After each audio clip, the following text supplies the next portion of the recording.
Welcome to my fourth YouTube video. This is another edition working on the Skulldread for Kit Bash Powerhead, whom I'm collaborating with through Instagram. Today is just going to be a short piece. I'm working on the engine trim on the back of the Dreadnought, and I'm going to be painting it in a dark steel NMM vibe. You can see my palette's quite dirty because this was filmed at the end of a painting session.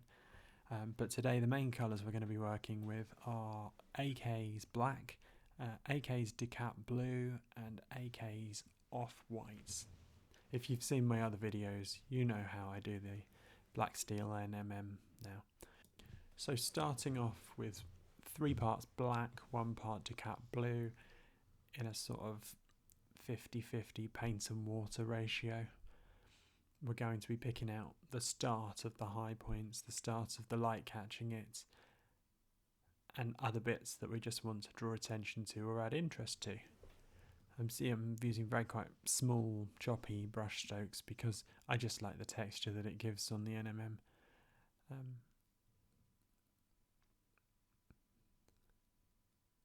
So I'm using a different camera angle today for this one to try and help you really see the brush strokes and really see what I'm doing. I think it's quite a successful angle. It was very, very difficult to film, but I think it makes a big difference for you watching it. Towards the end of the video, sadly, it goes out of focus, but only by a fraction, and you should have already got enough out of the video by then. But I'll still narrate over it and hope for the best. So as you can see, I'm highlighting little bits and building up the picture in between those rivets. You might end up with a little bit more dark spots if you were sort of going for photorealistic, but I'm essentially just trying to create an interesting scene on this piece of armour and pick out all the detail. You can see naturally that the light catches the curve on the outside edge, so I'm probably going to try and honour that with the highlights and just keep those highlights on the curve around here just brighter and just more punchy and draw your eye to them. I think later on when I get to painting the engine covers and things, I'm probably going to do some OSL, which is object source lighting, and it's something I like to incorporate a lot of in my work, especially with Black Templars, because the black armour can be a little bit flat or potentially dull. But one thing that's amazing with black is it can really take on the ambient lighting beautifully. So if Black Templars illuminated by, say, an orange light source, then you can quite easily highlight the armour in oranges and browns and just create a much richer, more interesting model. And then it also means that if I'm doing stuff to a gaming standard, I can just stick with the blacks and the greys and keep the armour quite simple, which speeds up the process immensely. But it also means that when I get to characters, or if I just want to give something a little extra to a model or a showpiece model, then I can go on the OSL route and create something interesting. So you can see now I've mixed in a little bit more decap blue, and I'm again going over the same parts, albeit slightly less of the same parts, just picking out those high points and building up the variation between the extreme dark, which is obviously pure black, and the higher points, which is now, I'd say, probably 50-50 black and decap blue. The mix I'm using with water actually is more like a 1-1 paint water mix. Normally I'd paint a slightly thinner mix and build up my glazes much slower, but with this one for the tutorial I'm just showing you an alternate way of rapidly building up those colour shifts. And as I say, later on there's going to be some OSL going on the back side of this model, so I'll probably end up going over most of these again with orange glazes, brown glazes and things like that. So now we're adding some off-white into the mix to just create high points and just touch up those rivets. So recently I've been painting with my computer on because I've been streaming or recording ready to put onto YouTube. But I found a slight issue with that is that the computer and its fans suck up little fibres, carpet fibres and what have you, and then blow them into my painting area. And And I'm telling you this because you'll probably see that in some scenes at the end of the brush there's a tiny little extra piece of fluff that's coming out, and it's been the absolute bane of my painting existence over the last week or so. I couldn't work out where the fibres were coming from, but now I know. I'm not sure how to deal with them, but I know where they're coming from. So maybe don't paint and record in the same scene. But anyway, so we've added more off-white into the mix, and we're really picking out those sharp edges, the tops of the rivets, the tops of that piece of cowl. And we're just building that scene and trying to keep them as smooth as we can, but because the paint's a bit thicker, it's never going to be 100% super smooth. Now I'm picking out the outside edge of the trim, the metal trim, and sometimes just using that high colour right on the very tip of the panel just gives interest, but also sells the effect of it being non-metallic metal a little better. And the more you go over the same areas, even with the same colour paint, the greater the opacity of that part becomes, and then the better the finish and the sharper the highlight and the brighter the high point becomes. So now I'm mixing quite a lot more off-white into this mix, and you can see my palette's filthy from all the stuff I've been working on recently, but sometimes that's nice. It can introduce some variation to colours, which can be interesting. It can be a nightmare as well, but sometimes it's interesting.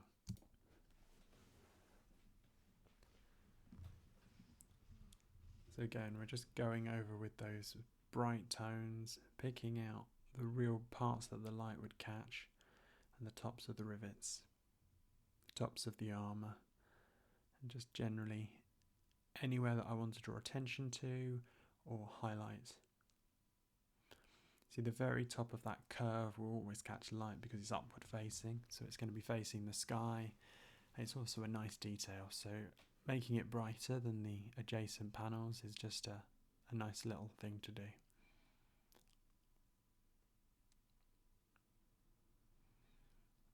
So again, a little bit more off-white. Again, we're making it even brighter for just those little touches, just where the light catches. Very subtle, and then you can see we've sort of moved from black to the almost pure off-white mix in very, very quick space. So we're not too far from the part of the video that drops slightly out of focus. You should still be able to see what's going on, but it's not quite as slick as I was hoping. So I'm still just going over all the same points again, building up those high points, and just little taps with the brush and the off-white.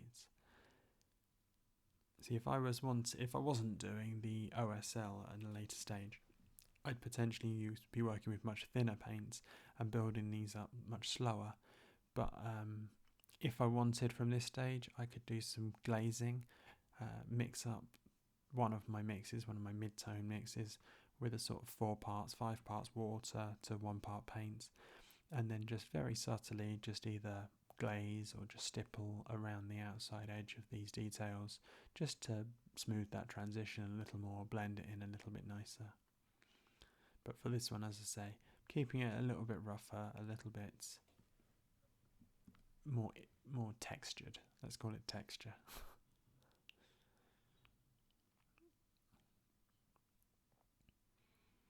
So here's a little glaze being mixed together. I think I've used 3 or 4 parts water, and I'm mixing up some of that mid sort of blue-black mix with a little bit of extra black just to make it darker. And now I'm adding in a couple of little glazes just to sort of smooth things a little bit, blend things. I'm also gradually using it to add some more depth and interest into the shadows. Because it's not pure black, we can add sort of secondary reflections into the shadows. But for now, I'm just glazing in, blending and smoothing some of those transitions between the highs and the lows. And this is one of those parts of the process that you can just take as long as you want to, really.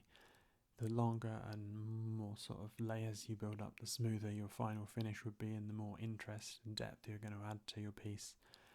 If you're doing something to sort of high competition standard, then you're going to spend hours just on these little subtle blends and just building all that texture and smoothing all the gradients and the transitions out. But if you're just painting to a gaming standard, you really don't need to worry too much about all of this. I like to aim somewhere in between the two, but yeah, balancing the amount of time it takes to paint a model and the quality of finish is, I think, it's quite important.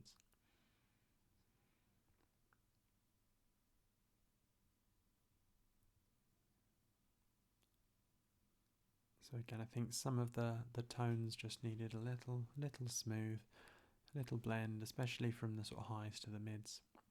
And what I'm doing here is I'm just giving little taps of the brush into the darker areas, just to add some potential secondary reflections or interest.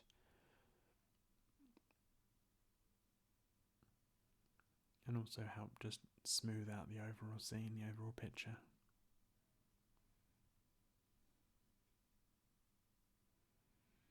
So now we're back to a sort of a higher mix, quite a bright colour, just again to smooth out those blends and make sure that the curve that I was saying about earlier that would catch the light is the brightest point, and that middle of a secondary reflections just giving interest, making it look like something else is emitting light and that this trim is catching it. I think the thing is, with a piece like this, it's quite easy to go very simple, or you can just add a bit of extra depth to just improve the overall model.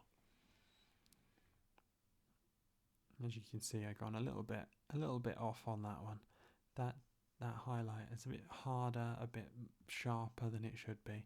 So I'll just mix up a little bit of one of my dark tones into a sort of 4-1 glaze, and you can see just smooth out that transition, tone it down a little bit,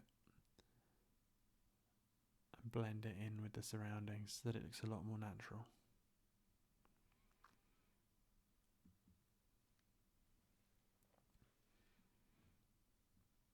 And that's the problem when you have a palette that's absolutely covered in different things.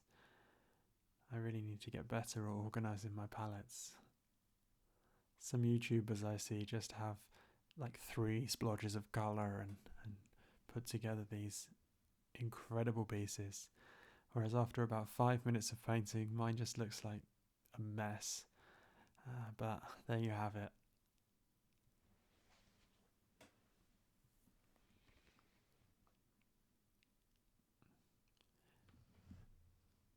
So from this point onwards, I've got myself out of the camera's plane of focus.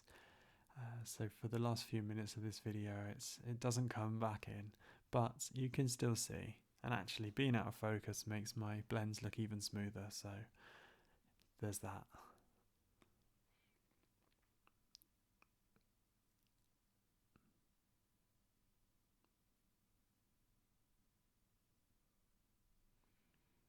So here I am again, just touching in little secondary reflections, blending in those mids so that they're not completely lost in that dark area.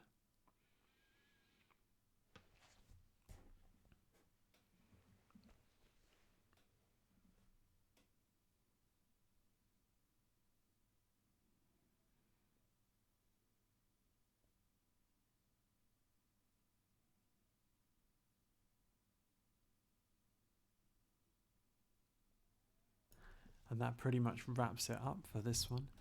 I'll leave it about there. I'll probably do a little bit more glazing, maybe just tweak those high points a little bit more. But other than that, that's pretty much it for this one. I hope you've found it useful. If you've got any questions or anything like that, just leave a comment or message me on Instagram. I'm at brushlicking, as you can probably guess. And do please hit that like button, that subscribe, turn on notifications, any of those things. It just sends a sign out that my content's not complete rubbish and sends me in the right direction for the future, hopefully. But if you've got any suggestions of the sort of stuff you'd like me to produce, if you've got any questions about techniques or anything that I can make content around, I'm always very happy to do it. So until next time, have a good one.